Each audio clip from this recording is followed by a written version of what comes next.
为什么往往是至亲之人带给我们的伤害却至深？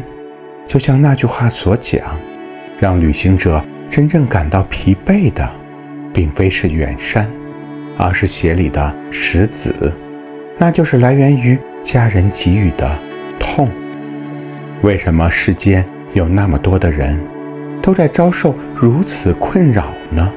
今天让我们从一位粉丝的来信谈起。大家好，欢迎来到人间见禅。缘起缘灭皆因果。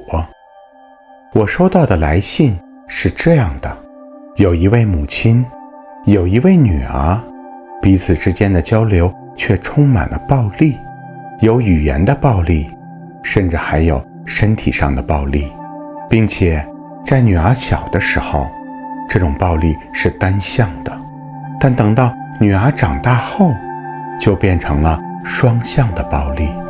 现在女儿还正年轻，现在母亲还正当年，女儿很痛苦，很困扰。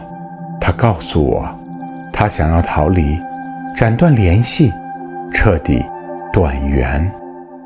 我们看到了，这位女儿正处于极度的情感拉扯中，而她所面对的问题，其实当下有太多的人都会在生活中遇到，该怎么劝慰呢？首先要澄清一个误解，这对母女彼此之间的远离并不会断缘，因为从物理意义上来讲，产生了距离也就切断了联系，但从佛学意义上来讲，缘分岂可就这样断了？一，我们彼此的缘来源于既往的因果业力，是否已经归零，我们永远无法知晓。二，禅宗认为万法心生，心里面的结没有打开，心里的挂碍没有消除，没有从怨恨、从期待中解脱，缘就还在。三，那位女儿还正年轻，那位母亲正当年，未来的一切总会改变，住行无常，怀揣向善的心，也当然会有转机的可能。现在你可能会问，父母子女之间的缘分到底来源于哪里呢？道家可能这么认为，血脉生化，阴阳和合。原始萨满可能这么认为，人类与土地的契约带来了永恒的繁育。西方教派可能这么认为，儿女是上天所赐予的产业，父母只是地上的管家。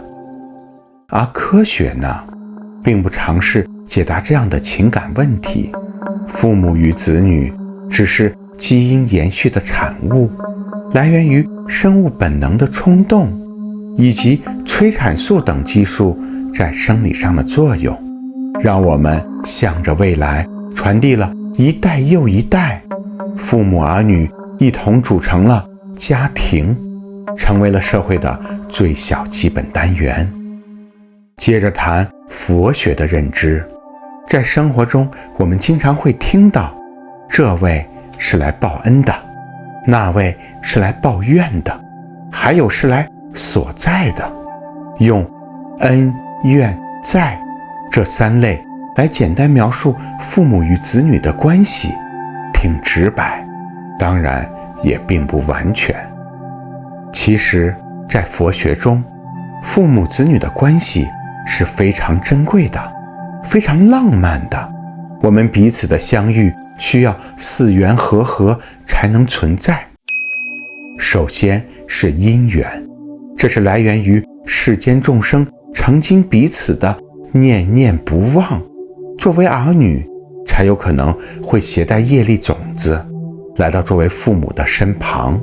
此外还有所缘缘，可以理解成儿女对父母升起的爱和取，成为12因缘中的一环，所以儿女并不是被父母创造，而是自己投向父母。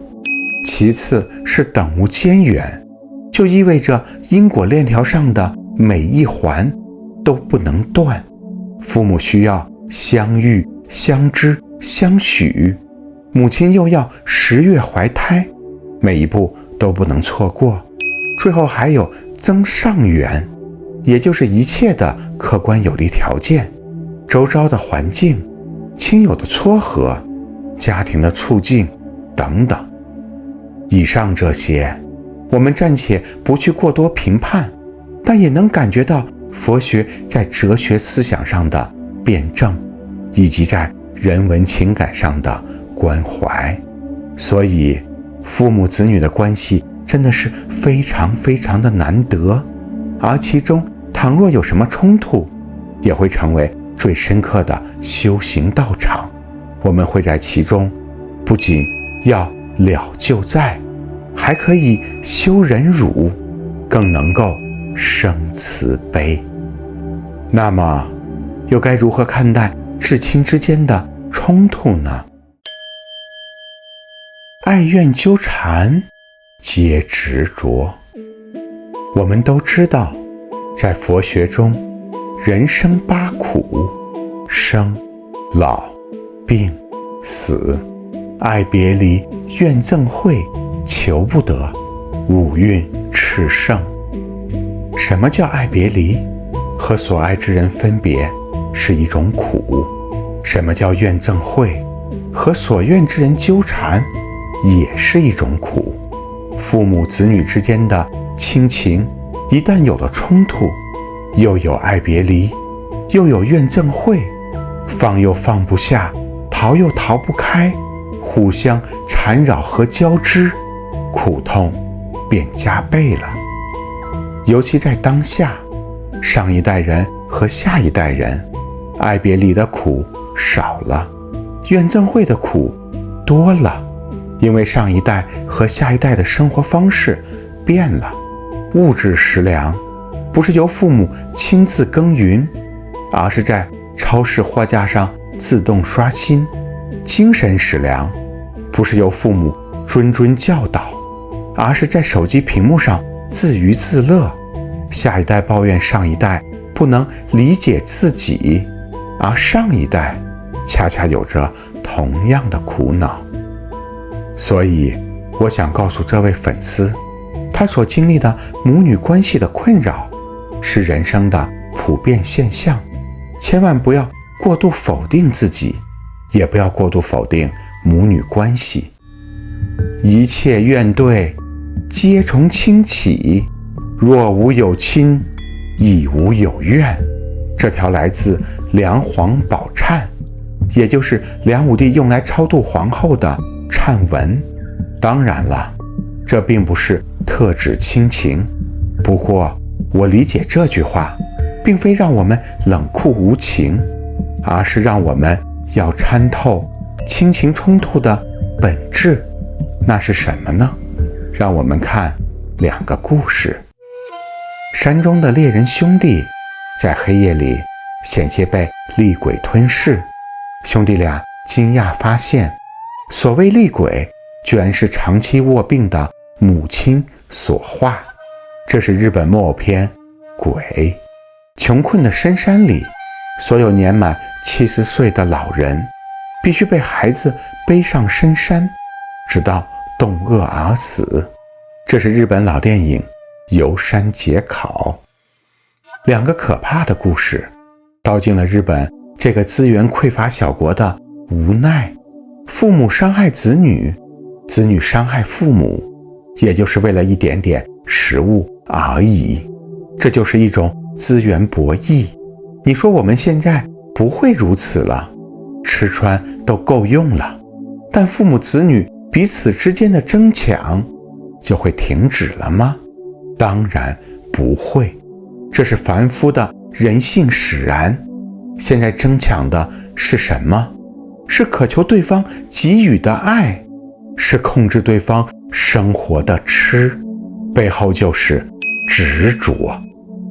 这种我执有多么可怕，母亲的心中有一个理想女儿的幻象，女儿的心中可能也有一个理想母亲的幻象，彼此都在执着于她应该爱我，她应该听我，这样痛苦便随之而来，乃至转化为暴力。其实说白了，我们都是被因果束缚的，被烦恼困扰的普通众生。那知道了这些，又该怎么办呢？让我们接着聊。悲智双运去化解。我们经常有一个误解，就是佛学等于忍耐，这当然有局限性，而我们真正所主张的是悲智双运。只有慈悲，没有智慧，容易陷入到自以为是的愚痴；没有慈悲，只有智慧，那只是算计的另外一种表达。对待亲情的困扰，也理应如此。针对这位粉丝的来信，我提出2点建议：一是适度分开，2是适度内省。但一定要注意，我们不能逃避社会责任，这是在女儿尚年轻，母亲正当年所给出的建议。我们不能逃避对老人的赡养，当然了，也同样不能逃避对孩子的抚养。第一点，适度分开，这是最简单的世间法，就是留有一些彼此呼吸的空间。佛学也不主张愚孝，如果无底线的忍受暴力，甚至付诸暴力，其实也是制造恶业。随缘消旧业，更莫造新殃，便是如此。更详细的世间法建议，参考以下3点。第一，以半年为计，暂停沟通，但节日的问候需要有，这是责任。第二，在任何争执中，忍耐不做说最后一句的人，口业止息。忍辱波罗蜜本身就是修行。第三，要做到经济独立，这是前2点的基础。我想在这个过程中，彼此之间就可以想得更清楚，暴力是业，痛苦是觉。第2点，适度内省，这绝不是做无底线的忍耐，而是让我们要从中获得智慧。所谓放下，放下的绝不是和母亲放弃联系，而是放下让母亲必须改变的执念。修行是修剪自己，不是修剪他人。母亲的暴躁言行是她自身烦恼和无明的产物，而非她的全部本质。她与你一样，与众生一样，用禅中所讲本自清净，只是暂时被遮蔽罢了，不可过分否定。当女儿也开始付诸暴力的时候，这种代际传递的暴力，可能母亲也是上一个受害者，而女儿也会成为下一个施害者，必须要斩断。苦为良师，我们的困境本就是道场，有很多功课要做。正念，要降服自己的嗔心；正语，停止以暴制暴的言语；正思维，觉察情绪如云朵飘过，理解对方也在苦中。最终我们要明白，修行不是为了求得关系圆满，而是不过分苛求改变，只求得自心的清净。缘起缘灭，自有时。最后我想说给这位女儿，不要着急说缘尽，还是让一切自然变化。每个人的成长都需要一些空间，也需要一些时间，哪怕她是个母亲，在保护好自己的同时，也定要向善而行，静待花开。最终我们都会明白，父母子女的缘分终归来于业力牵引，却又因无常而无法永远厮守，最终会化为一场爱别离。谢谢大家，让我们下期再见。